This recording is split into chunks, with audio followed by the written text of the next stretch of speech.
নমস্কার, বাংলা শিক্ষকের সবাইকে স্বাগত। আমরা পাঠ করছিলাম কল্যাণী বিশ্ববিদ্যালয়ের পাঠ্যান্তর্গত হাঁসুলী-বাঁকের উপকথা উপন্যাসটি। হাঁসুলী-বাঁকের উপকথা উপন্যাসের প্রথম পর্বটা আমাদের শেষ হয়েছিল এবং তার শেষে একটা প্রশ্ন আলোচনা পরীক্ষার মতো নিয়েছিলাম, প্রশ্ন দিয়ে দিয়েছিলাম, প্রশ্ন সেট। সেটা যারা দেখোনি তারা অবশ্যই চেক করো, আর যারা দেখেছো তাদের বলবো যে তোমরা উত্তরগুলো ঠিকঠাকভাবে লিখে নাও। আর আজকে আমরা হাঁসুলী-বাঁকের উপকথা উপন্যাসের দ্বিতীয় পর্বের পঞ্চম ও ষষ্ঠ অধ্যায় একত্রে পাঠ করব বলে ঠিক করেছি, কারণ পঞ্চম অধ্যায়টা মাত্র 2 পাতার, সে ভিডিওর ফিগার হয়তো 10 থেকে 15 মিনিট হতো। সেটা তোমাদের পক্ষেও হয়তো অস্বস্তির কারণ হতে পারে, এই ভেবে আমি দুটো অধ্যায় একসাথে নিয়েছি। যাই হোক, প্রত্যেকটা অধ্যায়ের শেষেই আমরা শর্ট প্রশ্ন আলোচনা করে নেব সঙ্গে সঙ্গে। চলো শুরু করা যাক। হাঁসুলী-বাঁকের উপকথা দ্বিতীয় পর্ব, পঞ্চম অধ্যায়। প্রথমে পঞ্চম, তারপর ষষ্ঠ। 5। হাঁসুলী-বাঁকের উপকথায় বাঁশবনের অন্ধকার রাজ্যময় ভেতরে বাইরে চারিদিকে ছড়িয়ে আছে। বাঁশবনের গোড়ায় আদিমকাল থেকে ঝরে পড়া পচা বাঁশপাতার নিচে ঝোপঝাড়ের ঘন আবরণের মধ্যে বটগাছের কাণ্ডের গহ্বরে কাহারপাড়ার আটপৌরে পাড়ার ঘরের কোণে আনাচে কানাচে থেকে মানুষগুলির মনের কোণ পর্যন্ত ছড়িয়ে আছে। আটপৌরেদের ঘেঁটু গানের জোর সত্যিই এবার খুব বেশি, লহর ছুটিয়েছে। বনোয়ারি দাঁড়িয়ে শুনলে। হাই কলিকাল কতই দেখালে, দেবতার বাহন পুড়ে মোলো অকালে, তাও মারলে রাখালে। ও তার বিচার হলো না বাবা, তুমি বিচার করো, অতিবার বাড়লে যারা তাদের ভেঙে পারো। ছ্যাঁত করে উঠল বনোয়ারির বুকটা। সে সাপ নিয়ে ঘেটুগান বেঁধেছে আটপৌরেরা। অভিসম্পাদটা অবশ্যই করালিকে, কিন্তু তবু তার খানিকটা অংশ বনোয়ারির উপরেও এসে পড়েছে বলে তার নিজেরই মনে হলো। ছমছম করে উঠল চারিদিক, মনটা কেঁপে উঠল। বিচার নাহি গো বাবা, পুরিল পাপের ভাড়া, সাঁজের পিদিম বলো ফুঁ দিয়ে নিভালে কারা। ও বটতলাতে বাবা, বটতলাতে সাধুজনের একই খেলা সঞ্জেবেলাতে। মিহি গলাতে মোটা গলাতে হাই হাই কি গলাগলি, কত হাসি খুশি, কত বলা বলি, কত ঢলাঢলি। সেই কাপড়ের বাবা তোমায় সঞ্জে দেখালে হাই কলিকাল। বনোয়ারির হাত পা যেন অসাড় হয়ে গেল। কালো শশীর সঙ্গে তার এই বটতলাতে দেখা হওয়া কথা কেউ নিশ্চয় দেখেছে। যেই দেখুক, কিন্তু সত্যিই এটা তার অপরাধ হয়েছে। কাপড় সে ছেড়েছিল, বাড়ি ফিরে প্রদীপ জেলে ধূপ নিয়ে আসবার সময় কথাটা তার মনে হয়েছিল, কিন্তু স্নান তো করে নাই। স্নান করা উচিত ছিল। তাছাড়া আজ মনে হচ্ছে বাবার বাহনকে মেরে যে করালি তাকে শাস্তি না দিয়ে এমনভাবে সমাদর করা তার অপরাধ হয়েছে, 100 বার অপরাধ হয়েছে। কিন্তু দেখলে কে? পরম নিশ্চয় নয়। পরম দেখলে কখনোই সে চুপ করে থাকতো না। কালো শশীর মতিগতি সবাই জানে। মধ্যে মধ্যে ভূপসিংহ মহাশয় এখনও আসেন। চন্দনপুর গেলে কালো শশী এখন অনেক জনের সঙ্গে ঢলে পড়ে কথা বলে। সেসব কথার মানে দুরকম হয়। জাঙলেও সদ্গোপ মহাশয়দের মধ্যে আধা বয়সী যারা, তাদের দিকেও বাঁকা চোখে তাকিয়ে কালো শশী মুচকি হাসে। সবই সত্য, সবই জানো কথা। তার সঙ্গেও এককালে মনে মনে অং ধরেছিল, এও জানে লোকে। কিন্তু এমন ঘটনা পরম চোখে দেখে কখনো সহ্য করতে পারতো না। তখনই হাঁকার মেরে সে লাফিয়ে এসে পড়তো। বনোয়ারির সঙ্গে এক হাত হয়ে যেত, হয়তো দুজনের একজন শেষ হয়ে যেত সেই দিনই, তখনই। কাহারপাড়া এবং আটপৌরে পাড়ার রেষারেষি আছে একটা, চিরদিন পিতৃপুরুষ ধরে। আটপৌরেরা বলে আমরা পালকি বহন করি না, আমাদের ঘোড়াগোত্র নয়। তাদের ঘোড়াগোত্র নয়, বাহন গোত্র। ওরা ঠাট্টা করে বলে ঘোড়াগোত্র। ঘোড়াগোত্র হোক আর বাহন গোত্রই হোক, সে করেছেন ভগবান, ওই বাবা ঠাকুর। আটপৌরেরা কি লাঠি কাঁধে দিয়ে ভগবান পাঠিয়েছেন? ঠ্যাঙারে ডাকাত গোত্র যে তাদের দুধ গোত্রও যা, ও ডাকাত ঠ্যাঙারে গোত্রও তাই। মানে দুধ গোত্রও যা, ঠ্যাঙারে ডাকাত গোত্রও তাই। এখনো পর্যন্ত বেটারা থানার খাতায় দাগি, হাজরা দিতে হয়। চৌকিদার রাত্রে ঘুম ভাঙিয়ে ডাকে। কোনো বেটা আটপৌরের ঘরের চালে খড় নাই ভালো করে, হাঁড়িতে অর্ধেকের বেশি চাল নাই, এই নিয়ে ওদের সঙ্গে কাহারদের ঝগড়া চিরকালের। এককালে অবশ্যই ওদেরই প্রতাপ ছিল বেশি। সে আমলটা হাঁসুলিবাকে চুরি ডাকাতির আমল। এখন সকলে চুরি ছেড়ে চাষবাস করে। এখন কাহারদের চলতির কাল। আগে আটপৌরেরা কাহারদের তুচ্ছ তাচ্ছিল্য করত, আজ হিংসে করে। এই গান কোন বেটা হিংসুটে আটপৌরের বাঁধা, ব্যাপারটা জানতে হবে বনওয়ারিকে। বলতে পারে একমাত্র কালো শশী। কালো শশীর সঙ্গে একবার দেখা করতে হবে তাকে, কিন্তু ভয় হয়। কালো শশীর মধ্যে নেশা আছে, সে নেশার ঘোর কাটিয়ে ওঠা সহজ নয়। খিদের সময় মুখের অন্ন ছেড়ে উঠে আসা যায়, কিন্তু কালো শশীর কাছে গিয়ে মাতাল না হয়ে ফিরে আসা যায় না। এ মদ তার খাওয়ার উপায় নেই। তার সেদিন ফুরিয়ে গিয়েছে। কাহার পাড়ার সে মাতব্বর। মাতব্বরের নিন্দা হলে মাতব্বরই থাকে না, লোকে মুখ টিপে হাসে, শাসন মানে না। তার পাপে জাত জ্ঞাতের অকল্যাণ হয়। যে পাপ সে করেছে তার প্রায়শ্চিত্ত তাকে করতেই হবে। গাছতলা থেকে আবার সে বেরিয়ে সন্তর্পণে চলল আখের শালের দিকে। শালে হাঁক ডাক শোনা যাচ্ছে। সম্ভবত মণ্ডল মহাশয় এসে গিয়েছেন। বনোয়ারিকে গড়হাজির দেখে হয়তো গাঁ গাঁ করে চিৎকার করতে আরম্ভ করেছে। বনোয়ারি একটু দ্রুতপদেই চলল। কতকগুলো গালিগালাজ শুনতে হবে আর কি। বনোয়ারি না হয়ে অন্য কেউ হলে তার অদেষ্টে নেঘাত পেহার জুটত, অর্থাৎ প্রহার জুটত। বনোয়ারির গায়ে হাত তুলতে সাহস করে না কেউ। সাহস করে হাত তুললে বনোয়ারিও তার হাত ধরে ফেলবার সাহস রাখে, অবশ্য এক চন্দনপুরের মুখুজ্জবাড়ি ছাড়া। বাপরে বাপরে, কি ধন দৌলত চারিদিকে! যাকে বলে মা রাজলক্ষ্মী অষ্টাঙ্গে অলঙ্কার পরে, বানারসি কাপড় পরে, বিয়ের কনেটির মতো গয়নার ঝুমঝুম ঝুমঝুম ঠিন ঠিন শব্দ করে, বানারসি কাপড়ের খসখস শব্দ তুলে অহরহ বেড়াচ্ছেন। কাহার বনোয়ারি পালকি বয়ে পুরো হলো। এ অঞ্চলে কত বড় বড় বাড়ির বিয়ের কনেকে পালকি দিয়ে বয়ে শ্বশুর বাড়ি এনেছে। বনোয়ারি বলে, নক্ষীকে এনেছি নারায়ণের বৈকুণ্ঠে। গয়না কাপড় সে অনেক দেখেছে, অনেক সুবাস শুঁকেছে, অনেক গয়নার বাজনা শুনেছে, কিন্তু চন্দনপুরের বাবুদের বাজনার মতন বর্জরের গয়না কাপড়ের বন্ধ সে আর কখনো দেখেনি। খুব তড়িৎ গমনে, অর্থাৎ চলতে চলতে হঠাৎ বনোয়ারি যেন আপনি থেমে গেল, পা যেন আটকে গেল। পশ্চিম দিকে বাঁ পাশে বাবা ঠাকুরের থান, ডান দিকে দূরে দোয়েম জমির মাঠে আখ কাটছে কাহাররা। ঝুপঝাপ খসখস শব্দ উঠছে, কথাবার্তার সাড়া পাওয়া যাচ্ছে। সামনে জঙ্গলের আমবাগানে শাল চলছে, আলোর ছটা আসছে। কিন্তু সমস্ত কি ভুলে গেল বনোয়ারি? সে ধীরে ধীরে চলল বাবা ঠাকুরের থানের দিকে। অপরাধ হয়েছে বনোয়ারির। হে বাবা ঠাকুর, ক্ষমা করো, মার্জনা করো। আহ, কি মতিভ্রমই হলো করালির! হায় হায় হায়, ধর্মনাশা করালি! বাবার বাহনটিকে হত্যা করলে পুড়িয়ে। কি বিচিত্র বন্য, কি বাহার, কি শেষ, কি পেকাণ্ড বড়! তাছাড়া কালো বউকে নিয়ে তার কি মতিভ্রম হলো এই প্রবীণ বয়সে! হে বাবা, হে দণ্ডমুণ্ডের কর্তা, তুমি এ দোষটি নিও না বনোয়ারির। করালিকেও ক্ষমা করো বাবা। আর বনোয়ারির একটা দোষ ক্ষমা করো, ওই কালো শশীকে নিয়ে দোষটি তুমি ধরো না। কালো বউয়ের সঙ্গে তার ছেলে বয়সের অং। এই বয়সে এতকাল পরে সে অং মনের মধ্যে মনের বারুদের সঙ্গে মিশে তুবড়িবাজির অঙিন ফুলঝড়ি হয়ে বেরিয়ে আসছে। আগুন লেগেছে, আর তাকে চাপা দেবার উপায় নাই। কালো শশী, কালো বউ, যদি আটপৌরেরা মাতব্বর পরমের বউ না হতো, তবে হয়তো বনোয়ারির হিয়ের তাপ এতখানি হতো না, আগুন লাগতো না মনের বারুদে।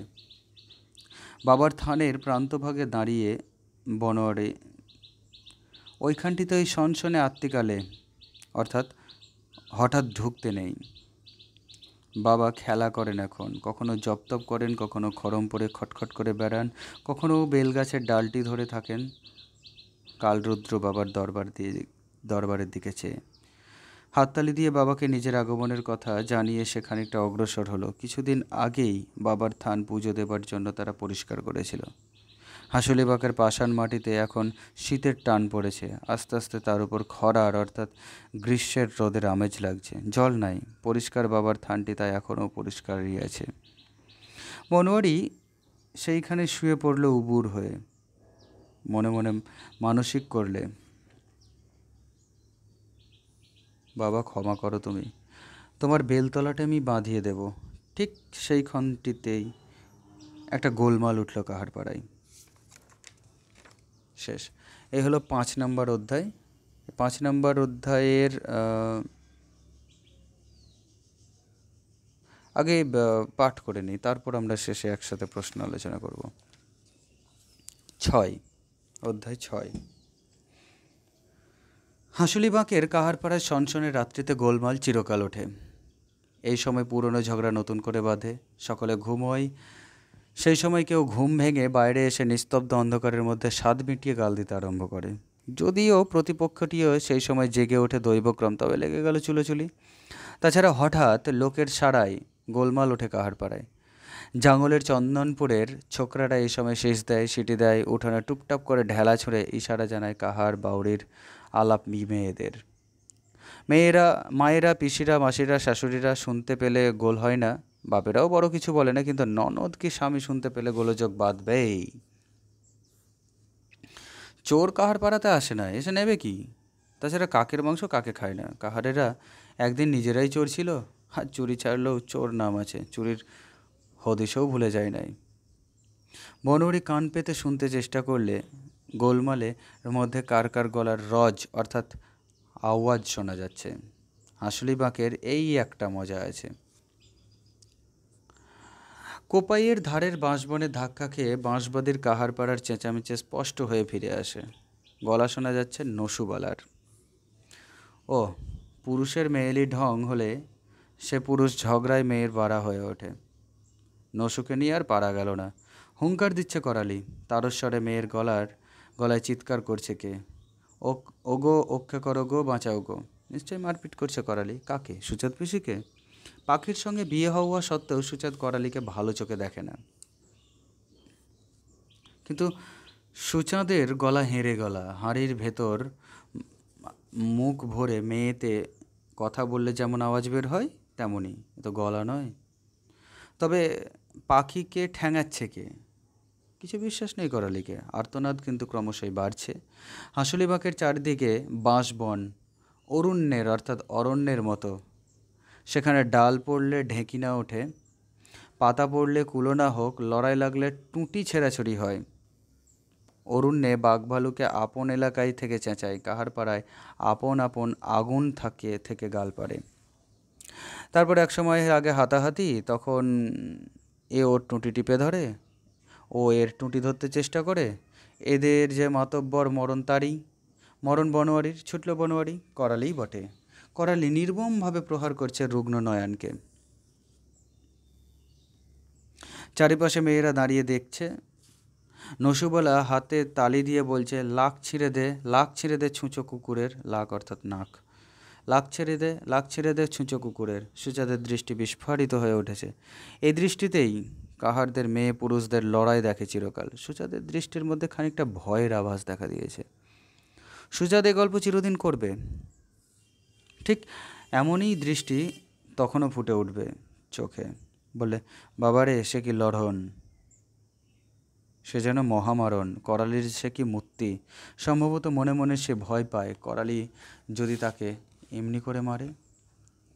বসন চেষ্টা করছে করালিকে ছাড়াতে। উঠে এসো করালি, ছেড়ে দাও। ওগা মানুষ নয়ন অর্থাৎ রোগা মানুষ নয়ন। করালি। পাখি ফোঁস করে কাঁদছে। আর্ত চিৎকার করে নয়নের মা।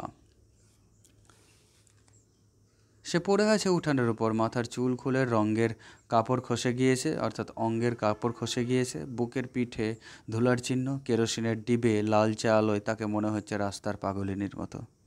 হারামজাদা নিশ্চয়ই তাকেও মেরেছে, ঠেলে মাটিতে ফেলে দিয়েছে, এতে আর সন্দেহ নেই। কি নিষ্ঠুর, কি দুর্দান্ত। বনোয়ারি গিয়ে করালির ঘাড়ে হাত দিয়ে দাঁতে দাঁত টিপে বললে, ছেড়ে দে। বনোয়ারির গলার আওয়াজের মধ্যেও বনোয়ারি আছে। চমকে মুখ তুলে তাকালে করালি। ছেড়ে দে। ছেড়ে দিয়ে উঠে দাঁড়িয়ে করালি বললে, ছেড়ে দেবো? আমি ওকে মেরে ফেলাবো। মেরে ফেলাবি? নসু হাত পা অঙ্গ দুলিয়ে বললে, ফেলাবে না? মেরে ফেলাবে না কেন শুনি? তোমার পরিজনের লোক যদি কামুড়ে ধরে লাক কেটে দিয়ে যায়, তবে তুমি তাকে মেরে ফেলাবে না? ছেড়ে দেবা? গায়ে পিঠে হাত বুলিয়ে সন্দেশ খেতে দেবা? নয়নের মা ছেলের কাছে এসে ছেলেকে তুলতে চেষ্টা করেছিল। সে বলে উঠল, কার পরিবার? লয়ানের বিয়েলো বউ লয় উ, অর্থাৎ নয়নের বিয়ে করা বউ নয় ও। যে পরিবার স্বামীর ওক দেখে ফেলে চলে যায়, সাঙা করে, তাকে লাক কেটে দেবে না? অর্থাৎ যে বউ স্বামীর রোগ দেখে ফেলে চলে যায়, অন্যত্র বিয়ে করে, তার নাক কেটে দেবে না? বনোয়ারি বুঝে নিল ব্যাপারটা।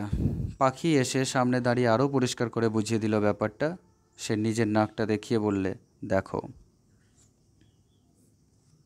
নসুবালা একজনের হাত থেকে কেরোসিনের ডিবেটা প্রায় কেড়ে নিয়ে পাখির নাকের সামনে ধরে বলল, বলো। চোখ তো আছে, মাতব্বর মানুষ, বিচারও আছে, বলি একবার দেখো লাকে কামড়ে কি করেছে দেখো। সব পুত থাকতে লাতের মাথায় হাত, হাত গেল, আঙুল গেল, পিঠ গেল, কাঁধ গেল, গিয়ে লাকে কামড়। সত্যিই নাকে দাঁতের ঘের জুড়ে রয়েছে লালচে রক্তাভ দাগ। নয়নের দিকে তাকালে বনোয়ারি। হাঁপানির রোগী বেচারা নির্জীবের মতো পড়ে আছে। যে শাসন তার হয়েছে আজ, তার উপরে শাসন আর নেই। তাছাড়া নয়নের উপর যে আঘাত দিয়েছে তার জন্য বনোয়ারির মনে যে অন্যায়বোধটুকু খচখচ করছিল, সেটাও যেন এই সুযোগে বড় হয়ে উঠল। সে কিছুতেই মানতে পারল না শাসনটা ন্যায্য শাসন হচ্ছে। বনোয়ারি বললে, বুঝলাম, সব বুঝলাম, কিন্তু তবু অন্যায় হয়েছে, নিশ্চয়ই অন্যায় হয়েছে। ওগা মানুষটা যদি মরে যেত, মুখ এঁকে বাকি আর ঠাঁই এঁকে মার, পিতৃপুরুষে যে বলে যেয়েছেন এই কথা। করালি বলে উঠল, কোম্পানির আইনে মেয়ে মানুষকে এমন করে কামড়ে দেওয়ার জন্য জেল হয়। বনোয়ারি গর্জে উঠল, করালি, কি আমি অন্যায় কিছু বললাম? এই দেখো, চন্দনপুরে পালাতে হয়েছিল তোকে গাঁ ছেড়ে, আমি তোকে সব ক্ষমা ঘেন্না করে আবার এনেছি গ্রামে। এখন যখন আনি তখন কি বলেছিলাম মনে কর। আমার কথা শুনে চলতে হবে, প্রবীণদের অমান্য করবি না, অধম্য অনাচার করবি না। তো স্বীকার করেছিলি কি না? করালি জবাব দিলে না এই কথার। পাখিকে টেনে বললে, চলে আয়। চলে গেল তারা। নসুবালা কোমর ঘুরিয়ে হঠাৎ বলে উঠল, আহ, মরে যায়, চল গো চল, ঘর চল সব। সেই যে বলে চোখের জলে লরম হলো মাটি, সেই মাটিতে কুড়িয়ে পেলাম হারানো পিরিতি, বলে সে ঠোঁটে পিচ কেটে সঙ্গে সঙ্গে চলে গেল। হয়তো সেই মুহূর্তেই বনোয়ারি একটা কাণ্ড করে বসতো, কিন্তু তখন নয়নের মা তার পায়ের কাছে মাথা রেখে হাত দিয়ে কেঁদে বললে, বিচার করো, তুমি বিচার করো, মাতব্বর তুমি বিচার করো। বনোয়ারি মাথা হেঁট করলে অবিচার সে করেছে। পরক্ষণে সে নয়নকে দুই হাতে তুলে নিয়ে দাওয়ার ওপর এনে সেখানে তাল পাতার চাটাইয়ের ওপর শুইয়ে দিয়ে বললে, জল আনো দেখি, মুখে কপালে জল দাও, ছেলেকে সুস্থ করো আগে। সকলেই প্রায় চলে গিয়েছিল।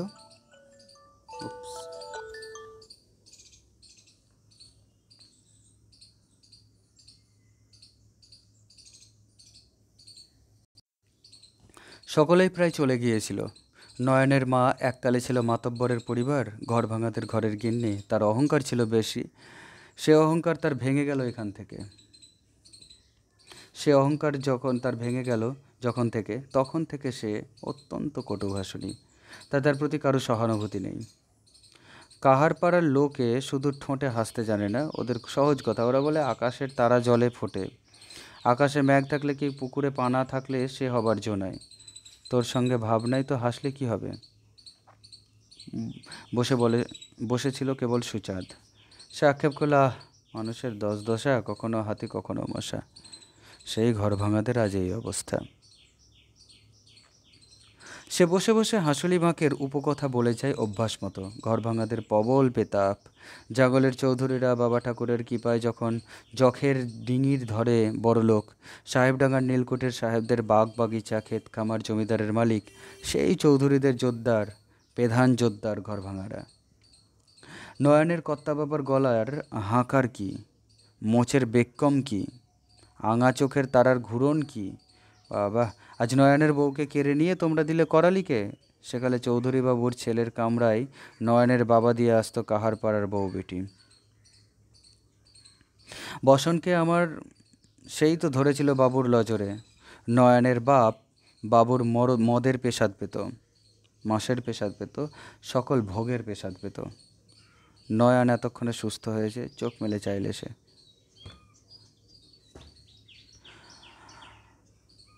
বনোয়ারিকে দেখে তার চোখ দিয়ে জল গড়িয়ে পড়ল। বনোয়ারি তার কপালে হাত বুলিয়ে বললে, ঘুমো, তোর টুকছে সেরে ওঠ, তোরও সাঙা দিয়ে দেবো আমি। করালি তোর বউকে সাঙা করেছে বলিস তো? করালি যে বউকে ছেড়েছে সে বউকে সাঙা দিয়ে দেবো তোর। সুজাত বললে, কি বলছিস বেনো? বেনো অর্থাৎ বনোয়ারি, কি বলছিস বেনো? হ্যাঁ, কী অন্যায় আমি করলাম রে? আজ মাতব্বর হয়েছিস, তোর গায়ে লাগছে ঘর ভাঙাদের মাতব্বরের কাহিনী, সে আমি জানি, লয়ানের লয়ানের বাপ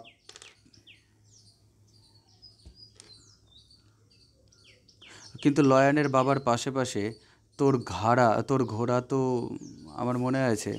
লয়ানের বাপ চৌধুরী বাবুর কামরাতে থাকতো, আমোদ করতো।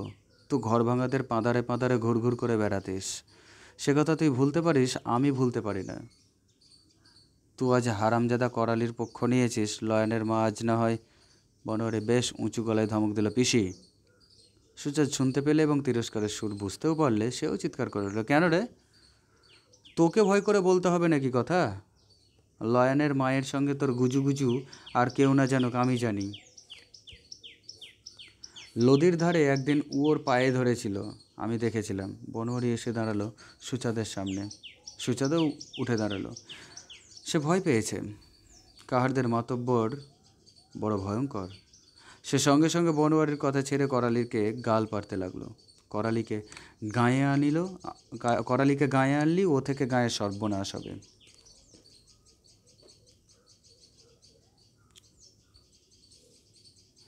বাবার বাহন মেরেছে ও।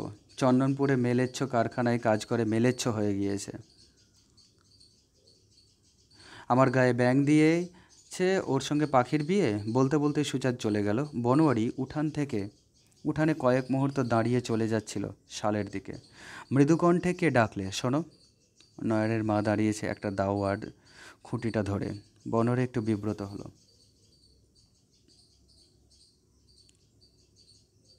নসুবলার ছড়ার ইঙ্গিত সত্য, সুচাঁদের কাহিনীও সত্য। নয়নের মায়ের কাছে আজ মুখ দেখাতে লজ্জা হচ্ছে। অনেক অন্যায় হয়ে গিয়েছে। বনোয়ারির এই অন্যায় ইচ্ছাকৃত অন্যায়, সে আমলের কথা সেসব। নয়নের বাপ দাঁতাল কুঞ্জ তখন মাতব্বর, বনোয়ারি ছিল কুঞ্জর বন্ধু। নয়নের বাপ দাঁতাল কুঞ্জ তখন মাতব্বর, বনোয়ারি ছিল কুঞ্জর বন্ধু, কিন্তু তাকে ঈর্ষা না করে পারত না। মাতব্বরের ওপর দৃষ্টি পড়েছিল। বনোয়ারির বাপ তখনও বেঁচে, কুঞ্জ তখন চৌধুরী বাবুর ছেলের সঙ্গে ঘোরে। এই সময় বনোয়ারি প্রতারণা করেছিল নয়নের মার সঙ্গে। নয়নের মা কাছে এসে দাঁড়ালো। বনোয়ারি বললে, লয়ানের আমি সাঙা দিয়ে দেবো, বাসিনী বউ। লয়ানের মাওকে সম্বোধন করেছে বাসিনী বউ। লয়ানের আমি সাঙা দিয়ে দেবো বাসিনীর বউ, প্রতিজ্ঞা করেছি আমি। নয়নের মা কাঁদছিল। বনোয়ারি বললে, লয়ান সেরে উঠুক, আনন্দে ঘর সংসার করো, আর যদি লয়ান ভালো করে না সারে তবে কাউকে নিয়ে খেটে খুঁটে খাবে। আর সে চুপ করে গেল, কথাটা উচ্চারণ করতে পারলে না। মাতব্বর হয়ে কথাটা উচ্চারণ করা উচিত নয়। বউয়ের রোজগার, বিটির রোজগার, কাহার পাড়ায় শাক ঢাকা মাছ, জানে সবাই। বনোয়ারি বলতে চেয়েছিল সেই কথা। বনোয়ারি বললে, আমি তবে যাই, শালে গুড় ফুটবে। পিছন থেকে টান পড়ল তার কাপড়ে। চকিত হয়ে বনোয়ারি ফিরলে। অন্ধকারের মধ্যেও কাহারদের দৃষ্টি প্রখর। তাছাড়া কাহারদের বুকের কথাও জানে কাহার মাতব্বর। কোপাই নদীর পাগলামির ছোঁয়াচ কাহার মেয়েদের জীবনে ঘোচে না। 20 বছরের সন্তানের জননী নয়নের মা। তার চোখের দিকে বনোয়ারি চেয়ে দেখে চঞ্চল হয়ে উঠল। নয়নের মা বললে, মনে আছে? পায়ে ধরেছিলে নদীর ধারে, সুচাঁদ পিসি বলে গেল। লয়ান রয়েছে ঘরে বাসিনী বউ, সে ঘুমিয়েছে। জানো, তখনও মাতব্বরই ঘর ভাঙাদের, আমি তখন ঘর ভাঙাদের বউ। বাসিনী বউ, আমি তো তোমার অসম্মান করিনি ভাই। বাসিনী বউ তার হাত চেপে ধরেছে, চোখ জ্বলছে। ভয় পেল বনোয়ারি। বাসিনী বউ ভয়ঙ্করী হয়ে উঠেছে। বনোয়ারি মনে মনে বাবা ঠাকুরকে স্মরণ করলে। সে দাঁড়ালো বাবার থানের দিকে মুখ করে। বাঁশবনে অন্ধকারে ভয় ডর লাগলে বাবার থানের দিকে তাকালে সে ভয় কেটে যায়। বাবার থানে গভীর রাত্রে আলো জ্বলে। সুচাঁদ পিসি বলে, আমার বাবার বাবা দেখেছেন, ঘর ভাঙাদের কর্তা দেখেন, অমাবস্যার এতে বাবার থানে আলোয় আলোকিন্নি। এই জন্যে কাহার পাড়ায় প্রতি ঘরে ওই বাবার থানে প্রতি অমাবস্যায় একটা করে দীপ জেলে দিয়ে আসে। বাবার থানে অমাবস্যার পিদিম দিলে বাবা তার মঙ্গল করেন। তার ঘরে নিত্য সঞ্জেতে আলো জ্বলবে, গভীর অরণ্যে তেপান্তরে পথ হারালে পথ খুঁজে পাবে। ওই আলো কাহারদের চোখে মুখে ফুটবে। জমপুরিতে অন্ধকার থাকতে হবে না। বাবার থানে যতগুলি পিদিম দেবে সেখানে ততগুলি পাবে। তবে এরা কাপড়ে পাপের কথা মনে ভাবতে ভাবতে পিদিম দিলে তার ফল আগোড়া ধানের মতো। খোসার মধ্যে শাঁস থাকে না, তুষের মধ্যে চাল থাকে না। তেলকালের দাগ ধরা মাটির ডেলুই অর্থাৎ প্রদীপ শুকনো আধপোড়া সলতে নিয়ে পড়ে থাকে, পিদিমে শেষ জ্বলে না। বনোয়ারি এই একটু আগে বাবার থানে গড়াগড়ি দিয়ে এসেছে, মানত করে এসেছে, বলে এসেছে যে পাপ করেছে তার প্রায়শ্চিত্ত করবে। সে মাতব্বর। রাজার পাপে রাজ্যনাশ, মণ্ডলের পাপে গেরাম নাশ, কর্তার পাপে গেরস্থ ছাড়কার, পিতের অর্থাৎ পিতার পাপে পুত্রের দণ্ড। সে মাতব্বর হয়ে গেরামে সর্বনাশ ডেকে আনবে না। বাবার কাছে তবু সে বলেছে কালো শশীর কথা, আর তার সঙ্গে রঙের খেলার রনুমতি অর্থাৎ অনুমতি চেয়েছে, কিন্তু আর না। তাছাড়া নোক সমাজে নিন্দে হয়, চিলোকে অর্থাৎ স্ত্রী লোকেরা তাকে নিয়ে হাসাহাসি করে, পুরুষ করে কানাকানি, উঁচু মাথা হেঁট হয়, মাতব্বরের আসন করে টলমল। শেষ পর্যন্ত মা বসুন্ধরা ফেটে গিয়ে যে আসন গিরাস করেন, সে বাবার থানের দিকে চেয়ে বাবাকে বলে মনে মনে ডাকলে। সত্যি আলো চমকে উঠল। বাবার থানে নয়, আকাশে চমকে উঠল দুজনেই। কখন আকাশ ঘিরে মেঘ জমে উঠেছে, বিদ্যুৎ দিলে এই প্রথম। মেঘ ডেকে উঠল গুড়গুড় করে। বনোয়ারি এবার ভয়ে চমকে উঠল। বাবার থানের আলো অর্থাৎ বিদ্যুৎ হয়ে লল পাচ্ছে অর্থাৎ চমকাচ্ছে। বাবার হাঁক আকাশে আকাশে বেজে উঠেছে, কিন্তু পর মুহূর্তে সামলে নিলে নিজেকে। ওদিক থেকে কে হাঁকছে, মুরব্বি মুরব্বি। সঙ্গে সঙ্গে মনে পড়ল শালে কড়াইয়ে গুড় ফুটছে, জল পড়লে সব খারাপ হবে। সে ছুটল। নয়নের মা সেই দুর্যোগ ভরা আকাশের দিকে স্থির দৃষ্টিতে চেয়ে চিৎকার করে উঠল হঠাৎ, বাহনের মাথায় চেপে নাচো বাবা, নক নক করুক তোমার বাহনের জীব, হে বাবা হে বাবা। বনোয়ারিও মনে মনে বলছিল, হে বাবা হে দয়াময়, খুব রক্ষা করেছো বাবা, খুব রক্ষা করেছো। শালে তখন হুড়োহুড়ি পড়ে গিয়েছে। উপরের ছাউনিতে খড় দিতে হবে, হেদমণ্ডল খুব হাঁকা ডাক করছে। অতনার বেটা লটবর উঠেছে ছাউনির ওপর। মধ্যে মধ্যে বাবা কালরুদ্রের নাম নিচ্ছে, শিব হে জয় বাবা কালারুদ্র। ত্রিশূলের খোঁচায় ম্যাগ উড়িয়ে দাও বাবা, যা জল হলে গুড় মাটি হবে বাবা। আমার মুকুল যাবে, আমের মুকুল যাবে বাবা, ফাগুনের জল আগুন। ম্যাগ উড়িয়ে দাও। এবার গাজনে আধমন গুড়ের শরবত মানত রইল। জয় বাবা কালারুদ্র। গাজনে এবার 5 পো তিল তেলের পিদিম দেব, 5 পো তিল তেলের পিদিম দেব। শিব হে খাস আমের গুটি তোমার ভোগে দেব বাবা। বনোয়ারি আকাশের দিকে চেয়ে দেখছিল স্থির দৃষ্টিতে। বিদ্যুতের আলোয় সে দেখছিল মেঘ যেন কড়াইয়ের ফুটন্ত গুড়ের মতো উথলাচ্ছে। সাদাই কালোই ফুলে ফেঁপে ছড়িয়ে পড়ছে ক্রমশ দিকে দিকে। জল অনিবার্য। সকালের মেঘ ডাকলে নামে না, কিন্তু অকালের মেঘ নামবেই। বর্ষণের কাল আষাঢ় শ্রাবণ ভাদ্র আশ্বিন, বাকি সময় সকল মাস অকাল। বর্ষার সময় মেঘ ডাকলেও অনেক সময় বৃষ্টি নামে না, এ মেঘ অকাল মেঘ। বিশেষ মাঘ ফাল্গুনের মেঘ সারা দিলে অঙ্গ নাড়া দিয়ে ঝরবেই। ফাল্গুনের জল আগুন, আমের পক্ষে তা নির্ঘাত আগুন। সমস্ত মুকুল ঝাঁটা লেগে যাবে, আম হবে না। আমে দেখে ধান, আম না হলে ধান হবে না। তবে বৃষ্টি হলে সাহেবডাঙ্গার কাজে লাগবে। কাঁকর মাটি ভিজে নরম হবে, জমি তৈরির একটা বাত অর্থাৎ সময় পাবে। সাহেবডাঙ্গায় জমি অনেকটা পেয়েছে বনোয়ারি। নামলো বৃষ্টি ঝমঝম করে। বাবা কালারুদ্র কান দিলেন না ওদের প্রার্থনায়। রতন তার মনিব হেদমণ্ডল মহাশয়কে বললে, মনিব মশাই, আধগুড়ের মানতে বাবার মন উঠল না। 1 মণ মানত করেন। হেদমণ্ডল পুরনো লোক, তিনি কাহার নন। জলে ছিটে থেকে বাঁচবার জন্য বুড়ো বটগাছটার কাণ্ডের গা ঘেঁষে দাঁড়িয়ে হুঁকো টানতে টানতে বললে, ভাগ বেটা কাহার কোথাকার, মানত করলে জল থামে। তবে গুড়টা মাটি হবেন মহাশয়। গাছের কাণ্ড বেয়ে কয়েকটা ফোঁটা জল মণ্ডলের মশাইয়ের হুঁকোর উপর পড়ে ফ্যাঁস শব্দে কলকেটা নিভিয়ে দিলে।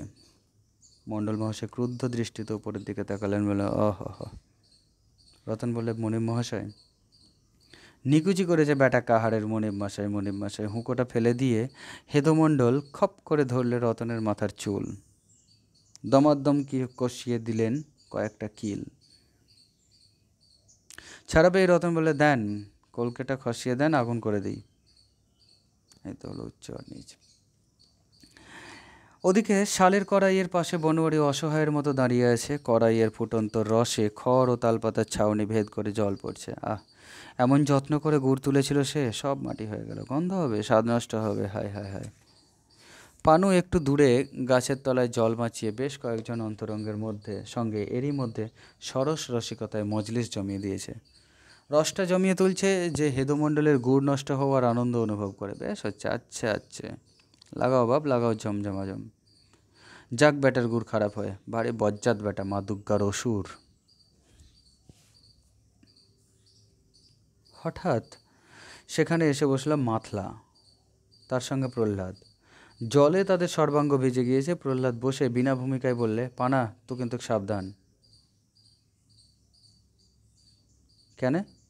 কেনে? বনোয়ারি এতক্ষণ কথা চেয়েছিল জানিস? কোথা? আটপৌড়ে পাড়ায় ঘেঁটু গান শুনতে।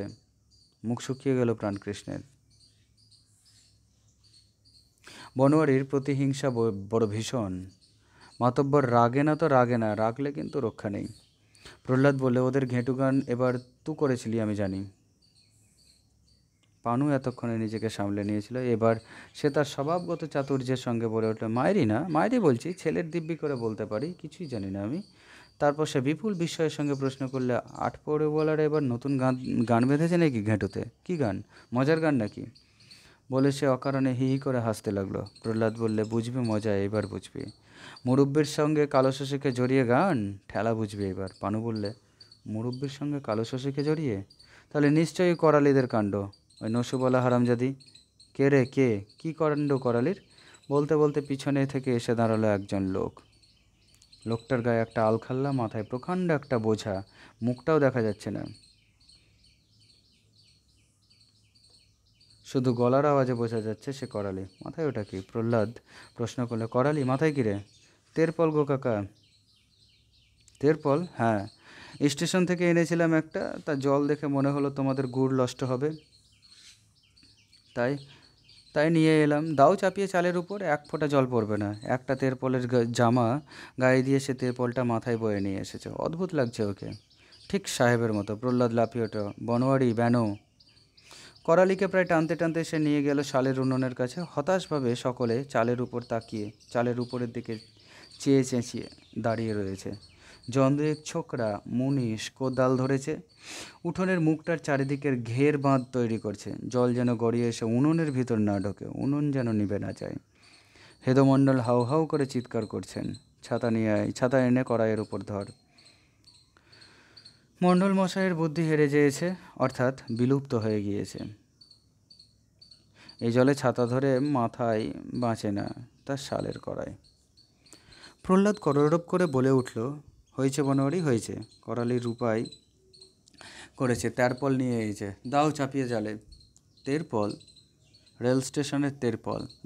ধান চালের বস্তার উপর বর্ষার সময় চাপিয়ে দেয়, এক ফোঁটা জল পড়ে না, সেই তেরপল। হেদমণ্ডল হাঁপ ছেড়ে বাঁচলেন। তার আর তর্স হয়েছে না। দে চাপিয়ে দে, উঠে পড়। বনোয়ারি একটা দীর্ঘ নিঃশ্বাস পেলে, তা ভালোই হয়েছে। হ্যাঁ, ভালোই হয়েছে, দে তো, চাপিয়ে দে। করালি বলে, তোমার জিম্মায় রইল মুরব্বি, তুমি হয়েছে বলেই আনলাম আমি, লইলে লাখ টাকা দিতাম না আমি। তা সে আজাই হোক আর রুজিই হোক। হ্যাঁ। হেদমণ্ডল কথাটা শুনে একটু হেসে তার দিকে তাকিয়ে বলল, বলিহারি রে বলিহারি, খুব বলছিস যে? হ্যাঁ। আবার একটু হেসে বনোয়ারির দিকে তাকিয়ে মণ্ডল বললে, তা বাহাদুর বলতে হবে বেটাকে। হ্যাঁ, বেটা খুব বাহাদুর।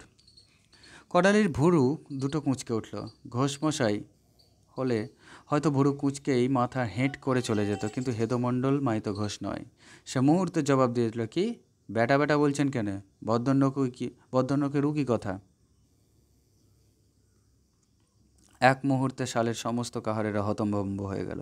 বনোয়ারি শঙ্কিত হয়ে উঠল। হেদমণ্ডল সাক্ষাৎ দুর্গামায়ের অসুর। এইবার হুঙ্কার ছেড়ে লাফিয়ে পড়বেন করালির ওপর। কিন্তু আশ্চর্য, হেদমণ্ডল কেমন যেন হয়ে গিয়েছিলেন। চুপচাপ দাঁড়িয়ে আছেন তেরপলের জামা পরা করালির দিকে চেয়ে। কিছুক্ষণ স্তব্ধ হয়ে থেকে হেদমণ্ডল শুধু বললে, কেনে, অন্যায় কী বললাম আমি? কিরে বনোয়ারি, কী অন্যায়টা বলেছি তুই বল দেখি? বনোয়ারি উত্তর দেবার পূর্বে করালি বলল, মুরুব্বর কাছে উৎসব তো অন্যায় লাগবে না, উৎসব ওদের গা সওয়া হয়ে গিয়েছে। বলে, ব্যাটা কিসের মহাশয়? ব্যাটা বলেই সে হন করে চলে গেল। বলতে বলতে গেল, ব্যাটা শালা হারামজাদা গুখোর ব্যাটা লেগেই আছে, ভদ্রনোকের মুখে লেগেই আছে। ভদ্রনোক মাথা কিনেছে। সে এসে দাঁড়ালো সেই গাছতলায়। কই পানা কই? সে গেল কোথায়, অর্থাৎ গেল কোথায়? যারা বসেছিল তারা হতভম্ব হয়ে গিয়েছে করালির কাণ্ড দেখে। ভাবছে, করালি করলে কি? এও কি সম্ভব? অবাক করে দিয়েছে করালি। ছোকরার বুকের পাটা বটে, সঙ্গে সঙ্গে এও তাদের মনে হচ্ছে করালি কথাটা কিন্তু ঠিক বলেছে। ওই বাক্যগুলো মণ্ডল মশাই বাবু মশাইদের মুখে লেগেই আছে। রাগ হলেই কথা নাই, আদর করবেন তাও বলবেন বলিহারি রে শালা। আদর করে কেমন আছিস শুধাবেন, তা বলবেন কিরে হারামজাদা রয়েছিস কেমন। কথাটি করালি বলেছে ঠিক, তবে তবে এমন চড়ে উঠে না বললেই হতো। লঘুগুরু তো মানতে হয়। ভগবান, বাবা কালারুদ্রের বিধান তো এসব লেখাই আছে, পায়ে মাথায় সমান নয়। করালি আবার প্রশ্ন করলে, বলি সে শালো গেল কোথা রে? আগারিস না যে? হ্যাঁ? মাথলা বললে, সে পালালছে কোথা? পালালছে শালা খ্যাঁক শ্যাল, পেলে হয় শালোকে। করালি আর দাঁড়ালো না। তেরপলের জামাটা পরে লম্বা লম্বা পা ফেলে চলে গেল, যেন সাপের 5 পা দেখেছে। তেরপলের তলায় এক ফোঁটা জল পড়ে না। নির্বিঘ্নে চলছে গুড় তৈরির কাজ। উনুনের পাশে লম্বা বাখারিতে নারকেলের মালা গাঁথা হাত নিয়ে গাদ অর্থাৎ ময়লা তুলতে তুলতে বনোয়ারি ভাবছিল ওই করালির কথা। ছোকরা অসম্ভব কাণ্ড করে তুলেছে। যা খুশি তাই করছে, কোনো বিধিবিধান মানছে না, শাসনের বাইরে গিয়েছে, কথায় কথায় ঝগড়া, পদে পদে বিপদ বাঁধিয়ে তুলছে। আজই যদি তেরপলটা নেহাত দরকার না হতো তবে হেদমণ্ডল ছাড়তেন না, কাণ্ড একটা ঘটে যেতই না। বনোয়ারির এ বড় খারাপ লাগছে। কাঁটা গাছ করালে সেই কাঁটা গাছের চারা। তুমি আদর করে কোল দিতে যাও, বুকের মধ্যে তোমার বিঁধে ক্ষতবিক্ষত করে দেবে। তবে ব্যাটা ফ্যাটা কথাগুলো খারাপ বটে। একটা দীর্ঘ নিঃশ্বাস ফেললে বনোয়ারি। ছোকরাটা যদি ভালো হয়ে চলতো, সলাসুলুক নিয়ে মানতো। ওই চন্দনপুরের কারখানাতে ওর মাথা খারাপ করে দিলে। বৃষ্টি আরও জোরে এলো, সঙ্গে সঙ্গে দমকা বাতাস। বৃষ্টির জলের ঢল নামছে গ্রাম থেকে বেরিয়ে মাঠের দিকে চলেছে। তেরপলটা না হলে আজ সব মাটি হয়ে যেত, সব বরবাদ হয়ে যেত। ঝমঝম করে জল। কাহারপাড়ায় ছেলে মেয়েদের কলকল করছে। ফাল্গুন মাস। চালে এখনও নতুন খড় পড়ে নাই, পুরানো খড় পচেছে, উড়ে গিয়েছে। দেবতার জল সবটুকুই ঘরে পড়ছে আজ। আহা হা হা, সমস্ত রাত্রি ঘুমোতে পাবে না। ছেড়ে দাও বাবা, দেবতা হে কালারুদ্ধ, ক্ষান্ত দাও বাবা, কাহার দিকে আর মেরো না। মাইতো ঘোষ বললেন, এলো ডাউরি মোলো বাউরি, বাদলা বর্ষা হলে কাহারদেরই মরণ। বাতাসে গাছপালার মাথা দুলছে, বাঁশবাদীর বাঁশবনে মাতল লেগেছে, ঝরঝর শব্দে বৃষ্টি পড়ছে, বাঁশের পাতায় ক্যাঁ কটকট শব্দ উঠছে, দোলন লাগা বাঁশে বাঁশে ঘষা খেয়ে মাঠে থেকে ভিজে মাটির গন্ধ ভেসে আসছে। হঠাৎ প্রহ্লাদ কোদালখানা হাতে নিয়ে উঠল। কোথা যাবি? ওই দেখ। প্রহ্লাদ দেখালো গ্রাম গড়গড়ানি জলের ধারা বেয়ে এক পাশের কষের কালির মতো একটা জলের স্রোত বয়ে যাচ্ছে। কার সার ডোবা ভেসেছে, সার ধোয়া জলে ওই ধারা। কিছুতেই জলের সঙ্গে ওকে গুলে এক হয়ে যাবে না, এক পাশ ধরে চলবে। আর ওতে পা দাও, দেখবে ফুটন্ত জলের মতো গরম। পাশে মাটি রঙের জলে পা দাও, দেখবে ঠান্ডা। প্রহ্লাদ বললে, আমার আউশের ভুঁইখানা ছাম নেই, দেই কেটে ঢুকিয়ে। একেবারে জমির সালসা, দে ঘুরিয়ে দে। বনোয়ারির জমি দূরে, আর সাহেবডাঙ্গায় কোদাল চলবে এইবার। ওফ, বুনো শুয়োরগুলোর কি চিৎকার করছে সাহেবডাঙ্গায়। ব্যাটারে ভিজে মাটি খুঁড়ে কন্দ খেতে বেরিয়েছে, সাহেবডাঙ্গার মাটি নরম হয়েছে। এই তো হলো ষষ্ঠ অধ্যায়। পঞ্চম ও ষষ্ঠ অধ্যায় এর গল্প এতটুকুই।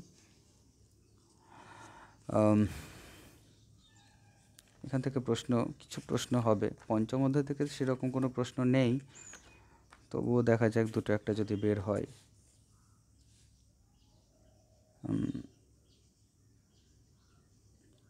প্রথম প্রশ্নটা হলো যে আটপৌরে পাড়ার লোকেরা এবার নতুন গান বেঁধেছে কি উপলক্ষে? না ঘেঁটু গানের উৎসব উপলক্ষে নতুন গান বেঁধেছে। গানের প্রথম কলিটা কি? না হাই কলিকালে কতই দেখালে, দেবতার বাহন পুড়ে মোলো আকালে, তাও মারলে রাখালে। এই গানটা ছিল প্রথম কলিটা। এই গানের বিষয়বস্তু কী ছিল? না আটপৌরে পাড়ার ঘেঁটু গানের বিষয়বস্তু ছিল করালির সেই চন্দ্রবোড়া সাপটি মারা, অর্থাৎ কালারুদ্রের বাহনকে মারার কথা, এবং কালশশী ও বনোয়ারির গোপন সাক্ষাতের প্রসঙ্গটা। এই ছিল তাদের কাহিনী, গানের কাহিনী। সেই সাপ নিয়ে ঘেঁটু গান বেঁধেছে আটপৌরেরা। পরের প্রশ্ন, 100 বার অপরাধ হয়েছে, এটা কার কথা? না ঘেঁটু গানের অনুষঙ্গটা শোনার পর বনোয়ারির এ কথাটাই মনে হয়েছে যে সে বনোয়ারিকে গ্রামে ঢুকতে দিয়ে তার প্রতি অবিচার করেছে, তাকে বেশি লাই দিয়ে ফেলেছে। আর সে যে কালশশীর সাথে দেখা করেছিল, প্রদীপ নিভিয়ে দিয়েছিল, ভিজে কাপড়ে স্নান করে আর প্রদীপ দেয়নি, এটা তার অপরাধ হয়েছে। পরের প্রশ্ন, ঠ্যাঙারে ডাকাত গোত্র যে তোদের, ঠ্যাঙারে ডাকাত গোত্র কাদের বলা হয়েছে? না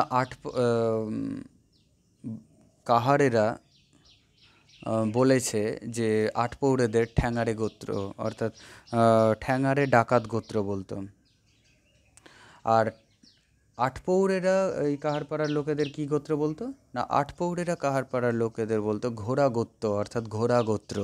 তারা বাহক ছিল, তারা পালকি বইতো বলে তাদের ঘোড়া গোত্র বলতো, আর তারা লাঠি নিয়ে দারোয়ানি করতো বলে তাদের ঠ্যাঙারে ডাকাত গোত্র বলতো। এই তারপরের প্রশ্ন,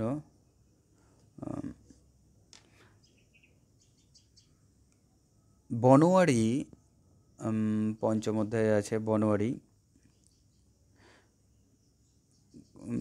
দেবতার থানে প্রণাম করে কি মানত করেছিল? না বাবা ক্ষমা করো, তোমার বেলতলাটি এবার আমি বাঁধিয়ে দেব, এইটা করেছিল। ষষ্ঠ অধ্যায় থেকে যে প্রশ্নগুলো আছে, ষষ্ঠ অধ্যায় থেকে প্রশ্ন আছে যে কাহারপাড়ায় নসুবালা চিৎকার করছিল কেন, চেঁচাচ্ছিল কেন? না পাখির ভূতপূর্ব স্বামী নয়ান সে পাখির নাক কামড়ে দিয়েছিল, তার ফলে শায়েস্তা করছিল করালি নয়ানকে কিলচর মেরে। এটা দেখে নসুবালা চেঁচাচ্ছিল যে তাকে যেন মেরেই ফেলে, এই বলে। পরের প্রশ্ন, করালির মতে কোম্পানির আইনে মেয়ে মানুষকে কামড় দিলে কি শাস্তি হয়? না কোম্পানির আইনে মেয়ে মানুষকে এমন করে কামড় দিলে জেল হতে পারে, এটা করালি বলেছিল, জেল হতে পারে। সে নিজের নাকটা দেখিয়ে দিল, সে বলতে কে, তার নাকে কি হয়েছিল? সে বলতে এখানে পাখির কথা বলা হয়েছে, পাখির নাককে কামড়ে দিয়েছিল নয়ান। পরের প্রশ্ন, সুচাঁদ বনোয়ারিকে কোন ডাক নামে ডাকত? ব্যানো, ব্যানো এই ডাক নামে ডাকত। পরের প্রশ্ন, নয়নের বাবা কে? নয়নের বাবা হলো দাঁতাল কুঞ্জ। বনোয়ারি ছিল কুঞ্জর বন্ধু। আচ্ছা, নয়নের মাকে বনোয়ারি কি সম্বোধন করেছে? বাসিনী বউ। নয়নের বয়স কত? 20 বছর। 20 বছর। পরের প্রশ্ন, বৃষ্টি যখন আসে তখন বনোয়ারিরা কি করছিল? না, বৃষ্টি যখন আসে তখন বনোয়ারিরা হেদমণ্ডলের আখের গুড় তৈরি করছিল হেদমণ্ডলের জন্য।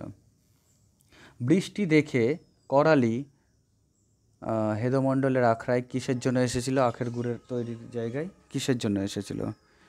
না, করালি সেইখানে আছে এবং করালির তৈরি গুড় যাতে নষ্ট না হয়ে যায় সেই দিকটা দেখার জন্য করালি, আমি কি বললাম? আমি কি ভুল বললাম? বোধহয় ভুল বললাম, আর একবার বলি। না, হেদমণ্ডলের তৈরি আখড়াই এসেছিল। কেন এসেছিল? না, হেদমণ্ডলের তৈরি গুড় যাতে নষ্ট হয়ে না যায়, বনোয়ারি সেখানে আছে সেই জন্য সেখানে একটা ত্রিপল মানে তেরপল দিতে এসেছিল। ত্রিপল দিতে এসেছিল যাতে গুড়ের মধ্যে জ্বলন্ত ফুটন্ত গুড়ের উপর বৃষ্টির জল না পড়ে, সেই জন্য, সেটা দেখার জন্য। তারপরের প্রশ্ন, হেদমণ্ডল কাকে মেরেছিল? হেদমণ্ডল রতনের মাথার চুল ধরে তাকে পিটিয়ে দিয়েছিল। ভারী বজ্জাত বেটা, মা দুর্গার অসুর, কে বলেছিল এই কথা? কার প্রসঙ্গে? না, পানু অর্থাৎ নিমতলে প্রাণকৃষ্ণ বলেছিল এই কথা। কার প্রসঙ্গে? না, হেদমণ্ডলের প্রসঙ্গে। হেদমণ্ডলের প্রসঙ্গে। ওদের ঘেঁটু গান এবার তু করেছিলি আমি জানি। বক্তা কে? কে কাদের ঘেঁটু গান করেছে বলে তিনি জানান। না, এই উক্তিটির বক্তা হলো প্রহ্লাদ। আর ঘেঁটু গান করেছিল বলে জানায় সে পানু, নিমতলে প্রাণকৃষ্ণ বা নিমতলে পানু এবার আটপৌরে পাড়ার ঘেঁটু গান তৈরি করে দিয়েছে বলে জানায় প্রহ্লাদ। হলো। পরের প্রশ্ন, স্টেশন থেকে এনেছিলাম একটা। কে কি স্টেশন থেকে এনেছিল? চন্দনপুরের স্টেশন থেকে করালি একটা ত্রিপল এনেছিল বা তেরপল এনেছিল। তোমার জিম্বা রইল কিন্তু মুরব্বি, কি? না, সেই ত্রিপলটি করালি যে ত্রিপলটি গুড় বাঁচানোর জন্য নিয়ে এসেছিল সেই ত্রিপলটি মুরব্বি অর্থাৎ বনোয়ারির জিম্মায় দিয়ে গিয়েছে। ছোকরা অসম্ভব কাণ্ড করে তুলেছে, বক্তা কে? কার প্রসঙ্গে কথা? এটি বনোয়ারির স্বগতোক্তি, নিজের মনে মনে বলেছে। ছোকরা বলতে এখানে করালির কথা বলা হয়েছে। কেন বলেছে এই কথা? না, অসম্ভব কাণ্ড করে তুলেছে।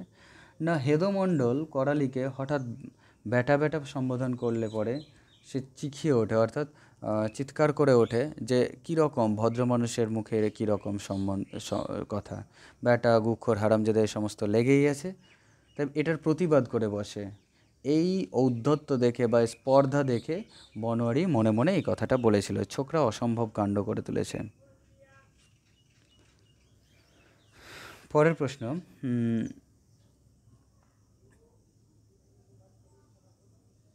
বর্ষা বাদলা এলে কাদের মরণ সব থেকে বেশি? না, বর্ষা বাদলা এলে কাহারদের মরণই সব থেকে বেশি। এই 6-7 অধ্যায় থেকে এই কয়টা মাত্র প্রশ্ন, মানে ডিটেলসে বলতে গেলে পরে খুঁটিয়ে প্রশ্ন এই কয়টা। সাইডে প্রচুর শব্দ শুনতে পাওয়া যাচ্ছে, পাখির শব্দ, গাছপালার শব্দ, মানুষেরও শব্দ শুনতে পাওয়া যাচ্ছে, তো শঙ্খ বাজছে।